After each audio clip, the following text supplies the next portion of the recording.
Right, so I'm delighted today to be joined by the fantastic Danny O'Reilly from the Coronas. Danny, lovely to talk to you as always. You too, Cathal. How are you? Very well. I'm very good because I'm very excited to be announcing the Coronas are playing the INEC on the 28th of December. It feels almost like nature is healing because once you've the Coronas playing at Christmas, things are normal. So Yeah, how do you feel about that? yeah.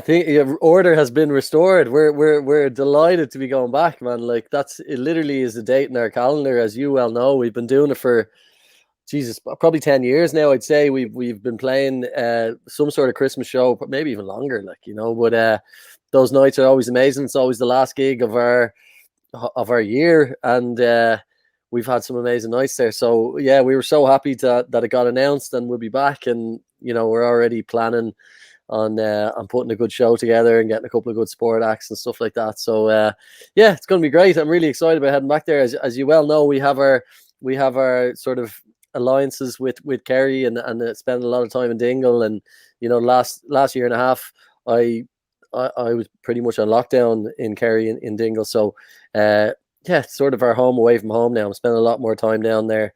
And I think that sort of makes the Clarny gigs a little bit special, because even down around Dingle, everyone's like, "Oh, you'll be back in the Clarny this year," and I'm like, "Yeah, I hope so." So it's great to finally get it announced. That's like a 20-minute answer to your really short question. I'm sorry.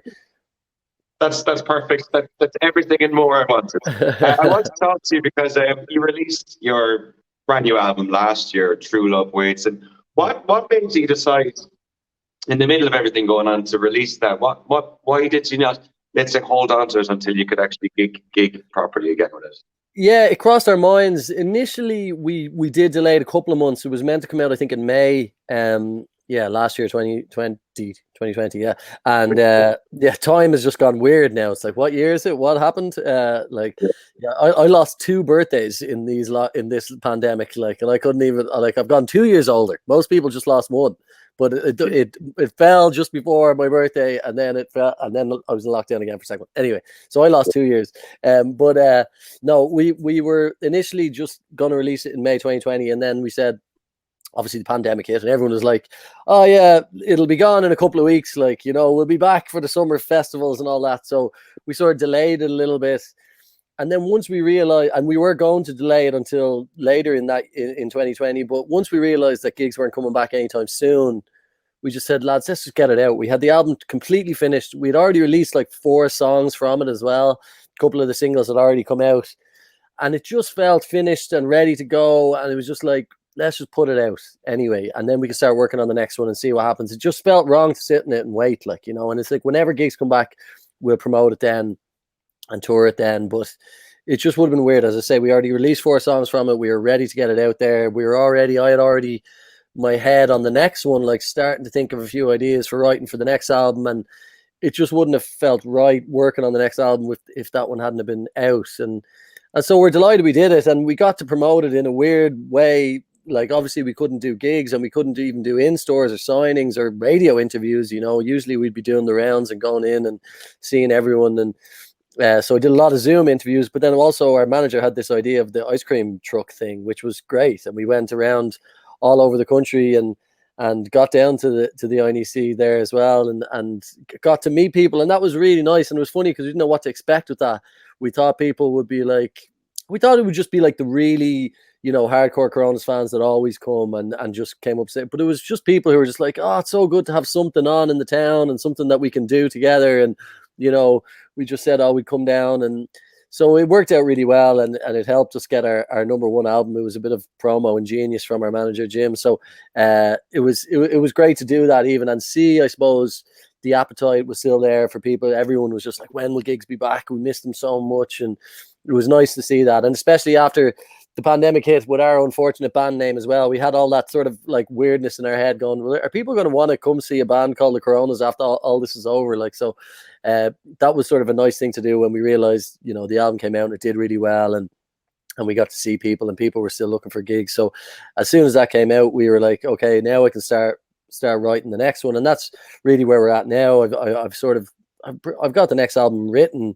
Now we've only recorded a couple of songs for it, and we're going to release a brand new song at the end of October, to have a song from the next album out while we promote True Love Waits. So we'll be playing mainly True Love Waits on all the back catalogue, but we'll have one new song in the set as well, which is cool and exciting. And that's sort of the starting point of the next album cycle, I suppose, which, you know, the next album probably won't come out till later next year, I'd say, but maybe in the summer or September next year. Like, but we're gonna finish off recording it in January. So that's the rough plan. And yeah, it's just, as you can tell from my just spewing out words as you asked me a simple question, I'm just so excited to get back kicking.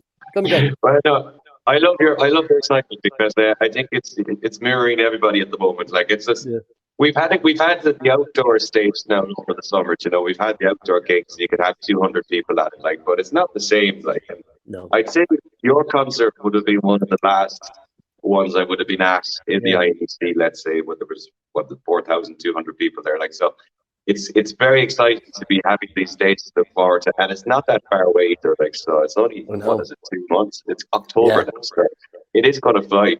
I want to talk to you because you just touched on how you were worried about just the fact that you had a name similar to the pandemic that was kind of going on around the time. And I remember seeing this tweet that you tweeted during one of the lockdowns, which was Corona beer. So you were basically asking them what their plan was, because it got a great reaction. But I always kind of wondered then, like, where does the Corona's name actually come from? Because I always thought it was after a band called Corona, which would have been like an 80s or 90s dance act. Yeah. Rhythm is a dancer. Was that their song, or this is the Rhythm of the Night? That was it. Was it? I got mixed up. Rhythm of the Night. Yeah. But no, actually, I think we're named after a typewriter. I don't know. It's changed over the years. One of our favorite movies when we were starting the band is this Cameron Crowe movie called Almost Famous, which is about this young journalist.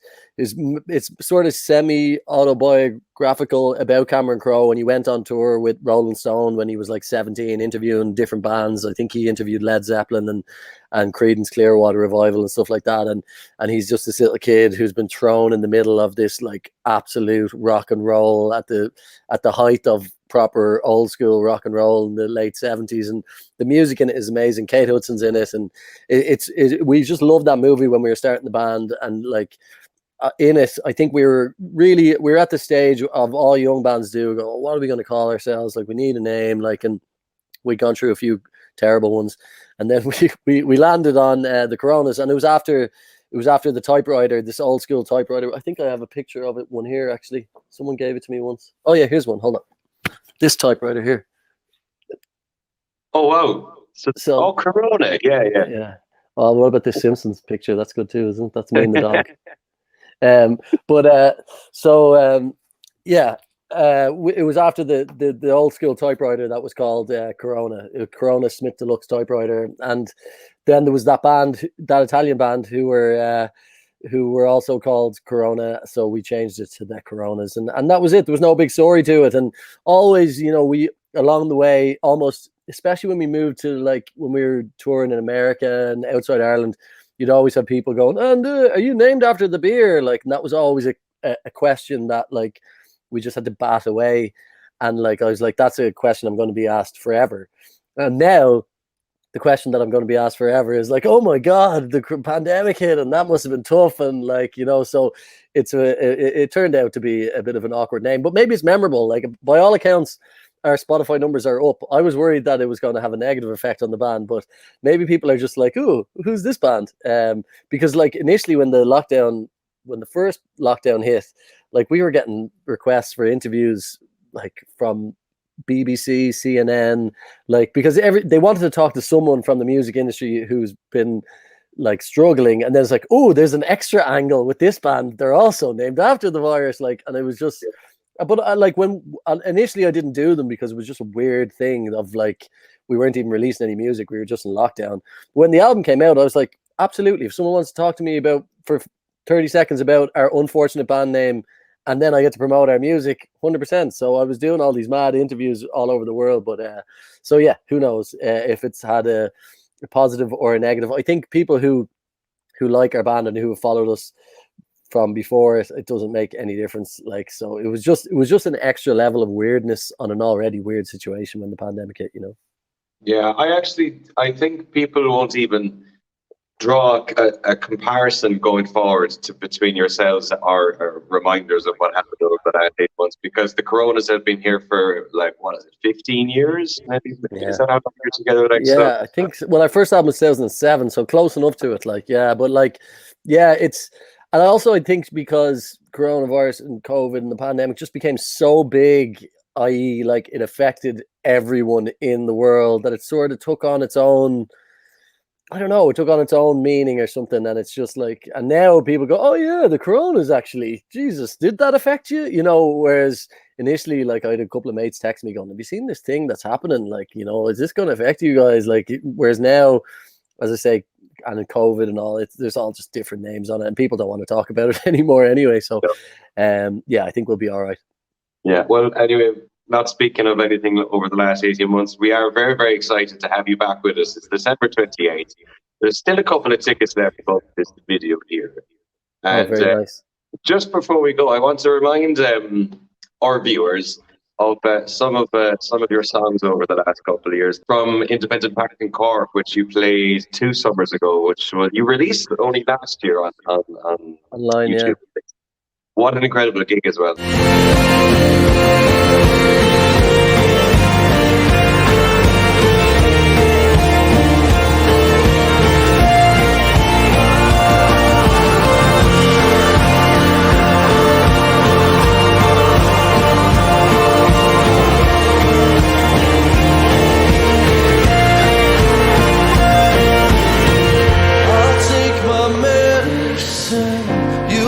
The credit, this thing could get the better of you if you let it. Hold on, I'm not finished, just give me a minute. Thank you so much, Cork. Good night, cheers.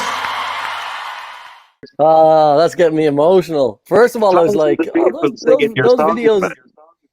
Oh man, that gig was amazing. That was like, that was our biggest ever outdoor gig, probably our biggest ever crowd ever. Oh, maybe Kilmainham, but like definitely one of our biggest ever shows, and it was unbelievable. It was. I enjoyed every second of it. Like, my brother had gotten married the day before, and I was best man. So I think that sort of. So I had to do the speech and all that stuff. And I think that sort of distracted me from the gig in a way. I wasn't nervous or something because I was just worried about my best man speech. And then I drove down, missed the day 2 of the wedding, obviously, because we had this gig. And it was just one of those days where everything was amazing. You know, we had such a good bill as well. Great night after. And crowd are amazing, and yeah, it's getting me emotional watching that, and the music videos as well. I was like, those videos look cool, you know. I have to give a shout out to John Bro, who directed most of those, except for the Long Way one. But yeah, he's yeah, and we're thinking about videos now for the new song as well. So yeah, but that's getting me emotional. I can't wait to get back and play those songs to a full crowd. As you said earlier on, like we've started doing a couple of the pod sort of 200 capacity outdoor venues in September, and they were even emotional, like, and they were great. And as you say, they're not quite the same, but they were still magic. And you try and remind yourself of how much you love it and how good it's going to be. But it's only when you get up on stage and you have people sing it back to you, you know, that you really just go, oh yeah, this feeling, like it's something that you can't really explain. And we're always a live band first and foremost. That's where we made it. You know, we were just doing the rounds in Ireland, and people have grown with us, and we always pride ourselves on putting on an amazing live show, and hopefully we'll do it again on the 28th in December. So we're buzzing. We're absolutely buzzing. As I say, that's getting me emotional watching that video. Yeah, well, we can't wait to see that live in person, in real. 4,000 people in the INEC Arena December 28th. Are you going to tell the viewers about when me and you crashed a wedding down there, or is that a secret? It's something we talk about all the time, but like even I haven't been able to do anything like that anymore. Like, so I think it was like the first time I met you. Like, so this is about 5 years ago. We'll crash some sort of party. There'll be something going on in Killarney that weekend. We'll crash it again. There's definitely going to be a rescheduled wedding somewhere that night anyway. So we'll have to get the guitars out again, absolutely. Well, I'm looking forward to it. As I said, your gigs are always incredible, and we always seem to have a great time after them as well. So I'm looking forward to that as well, Danny. And Me too, we'll bud. see you in 2 months down in the kingdom. Cheers, I Danny. can't wait, man. Thanks a million, Cathal. Slán. I'll see you then.